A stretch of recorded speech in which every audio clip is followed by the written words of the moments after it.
So I woke up this morning and I was a little worried last night that the temperature was going to get close to freezing. It said 33, but when I looked on my phone, it said that the low had been 31 and it was currently 33. So I said, uh-oh. So I had to run out here to check on my apple blossoms, which this thing is always like the thorn in my side. Every February, I have to worry about this thing. It starts to bloom January and February, and we always lose some blossoms to these frosts.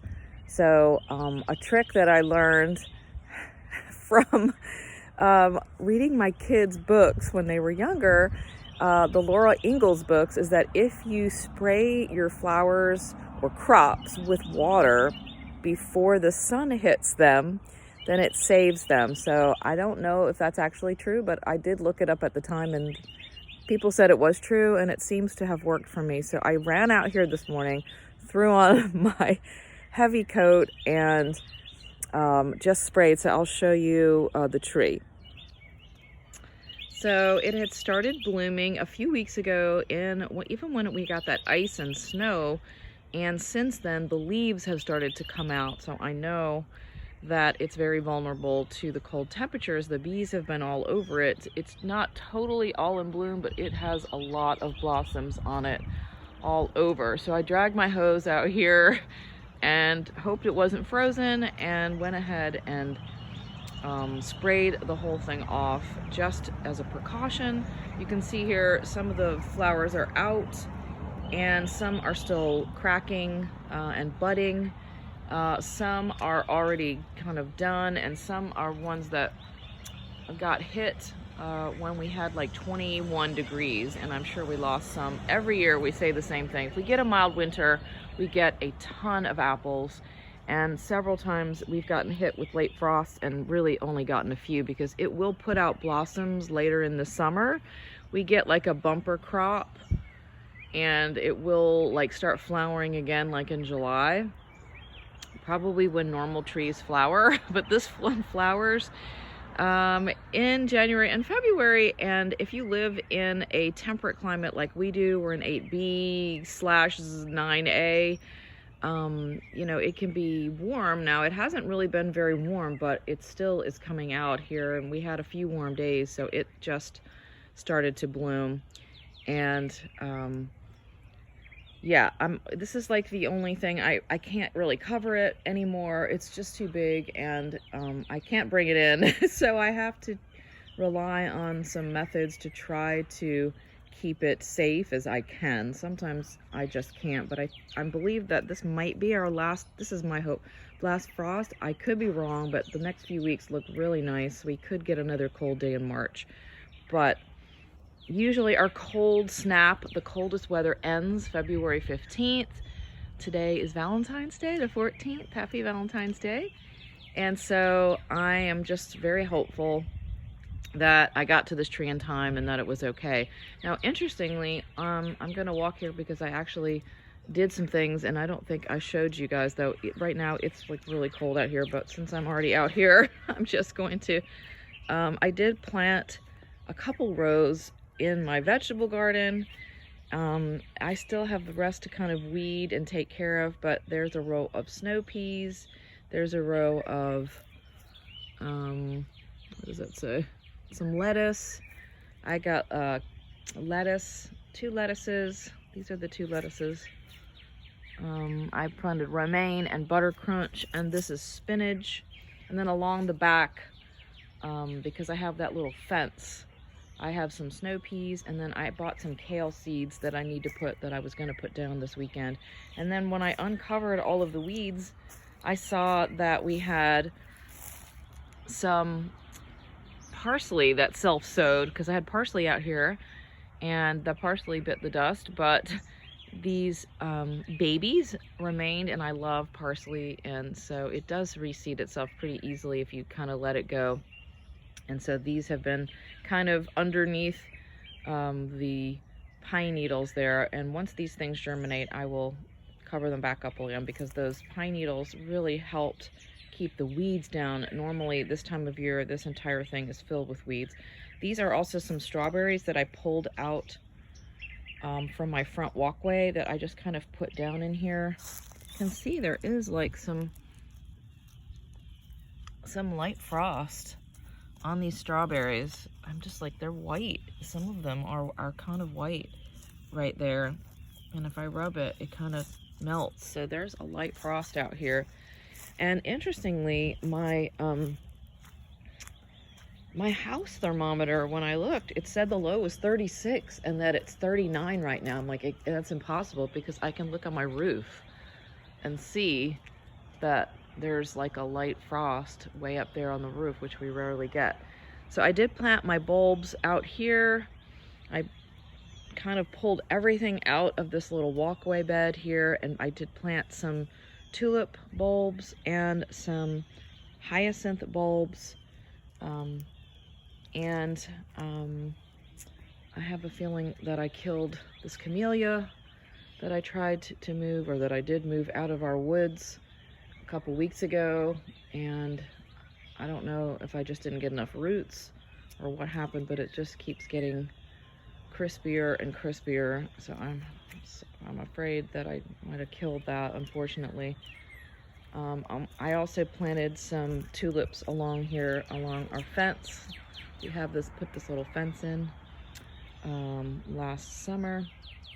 And so I put the tulip bulbs, one which I already found dug up by the squirrels. You can see some remnants of it here. I put a couple of them in the front here to come up, and I'm eventually going to just make a tiny little space in the front here, take away like probably 8 inches of grass here, and then have them flowering. So we've decided also we're going to move this Hollywood juniper. You'll be able to watch us do that. I don't know, maybe this week. I want to move this out because this is like the only sunny bed I can get here. And this big tree shades a lot of it. I put up this little trellis for my sweet peas. There's some already that had germinated that are in the ground. You can see I put them down there. There they are. And then some of them were still seeds, and then I'd have more seeds to put down. And I also planted some sweet peas along the line of the fence over there, so they would grow up and trellis around that fence. So you will see that I'm going to be working out here. I kind of have an idea for this area I'm going to make with my bricks.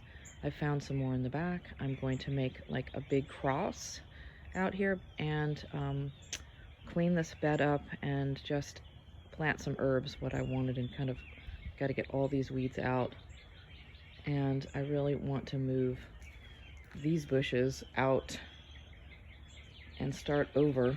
They just, you know, things just get too big, and then it's time to just pull them out and try to replant them somewhere else. That's my goal. I have a lot of things to just move and replant, and this is the time of year to do it here because it'll start warming up next month. So we really need to try to get everything you want to transplant. This is the best time. They say fall, but fall is very warm here, and you can't transplant things you know, when it's still in the 70s and 80s. And even in November I started to look to try to plant some things, and it was still too warm, and then all of a sudden it just got really cold. So now I'm coming and doing a lot of the transplanting. I've already pulled out some things, but what I have left are the very large things like this huge tree that I'm going to have to get some help digging out, because it is right next to our garage, and I know that it has big roots. The squirrels use it to jump on and come down and get to my bird feeder, so it will they'll have to go a different way and hopefully that will deter them a little bit. And it's a beautiful tree. It's a Hollywood juniper. I don't want to lose it because it's been here a while, and I did some cloud pruning on it. As you can see in there, I kind of cut some spots out of the middle and trimmed it up real nice and give it some air. It's doing really well, but it's just, it really shades the one spot that I have some sun. This is like the only spot I get some sun in the afternoon. It's full sun, and I have so much shade in every other part of my yard that it would be really nice to have this opened up a little bit to get a little bit more sun and just to see, you know, kind of up our walkway. It's just gotten too large for the space now. And I don't know what I was thinking when I put that there. You know, sometimes we plant things and they're small and they look so nice, but then you really have to look at the full on height of things and try to, you know, imagine what it's going to look like when it's full, because then you have to do things like this. The other things I want to remove are these. This is just, I call it just a shrub. I know it's, I can't remember the name. It's some kind of shrub. It doesn't do anything but stay green. And then next to that, I have a loropetalum that does bloom, and I really want to save that one because it'll start to bloom. In fact, it's probably got some, it's an early bloomer. No, I don't see any. It has those purple little fringy flowers. I'm sure you've seen them. It doesn't do well because it doesn't have enough sun here. So I want to move it to a sunnier spot and even get this one out of here to put with the rest of them. It's the, I think these are the pittosporum, is that right? Pittosporum, yeah. And this is the other one that grows like crazy, and I have them in the back. I'll put it up, I can't remember the name. That one just came here. I really have no idea how that got here. It just like seeded itself. So that we can pull these three out over here in front of our bedroom window, and I can start over with some small shrubs. We don't have a real tall house, and the scale of these bushes is too big for the pitch of our roof and what we have. So, all right, it's really cold, so I am going back in. But there's your tips on trying to save if you do have trees that are blossoming or something that's kind of tender. I mean, you don't have to worry about bulbs. Of course, they've been in the ground and cold, and my daffodils, as you probably saw, are starting to come out and bloom. You don't have to worry about those. But any fruit trees, tender crops that you've got in the ground, when we get these blasts of cold, it could, you know, one night could ruin the whole crop. So take precautions. If you can, cover it, bring it in. If you can't, try the water method.